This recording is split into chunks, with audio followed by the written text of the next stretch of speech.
আপনার cyber cafe ব্যবসা আরও বাড়তে চলেছে। কারণ যখন যখন সরকার বা কোনো ডিপার্টমেন্ট ডিজিটাল সিচুয়েশনে পাবলিককে ফেলেছে যে পাবলিক নিজে থেকেই সমস্ত কাজ করতে পারবে, সেটা পাসপোর্ট হতে পারে, সেটা অনলাইন ফর্ম ফিল আপ হতে পারে, চাকরির বা অ্যাডমিশনের, হসপিটালের কাজ হতে পারে, যখন যখন এখন যেমন ভোটার কার্ড হয়েছে, ভোটার কার্ডের কাজও আপনি করছেন, রেশন কার্ডের কাজ করছেন। কেন?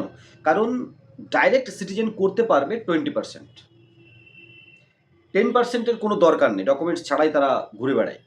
বাকি যে 70-80% তাদের মধ্যে থেকে ম্যাক্সিমাম কাস্টমার আপনার দোকানে আসবে। কারণ সরকারি যে অফিস সেটা আধার সেন্টার হতে পারে, বা বিএসকে হতে পারে, বা অন্য কিছু, সেখানে গিয়ে লাইন পাওয়া তার থেকে আশেপাশের আধার সেন্টারে আসা।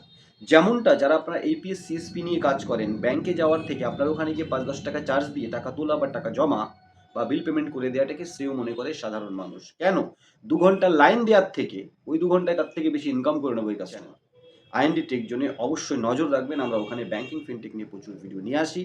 আমাদের সাথে জুড়ে কাজ করতে হলেও আমাদের first official YouTube channel IND tech জোনে অবশ্যই আমরা লিঙ্ক ডেসক্রিপশনে দিয়ে দেবো। যোগাযোগ বাড়লে অবশ্যই সাবস্ক্রাইব করে পাশে থাকবেন। এই ধরনের ভিডিও কোন টপিকে আপনার প্রয়োজন, নেক্সট ভিডিওতে আমরা আনার চেষ্টা করব আইটিআর ফাইল নিয়ে, ইনকাম ট্যাক্স রিটার্ন ফাইল নিয়ে। সাথে থাকবেন আশা করব। ভালো লাগলে লাইক শেয়ার করতে ভুলবেন না। আর প্রথম হলে অবশ্যই সাবস্ক্রাইব করে সাথে থাকবেন।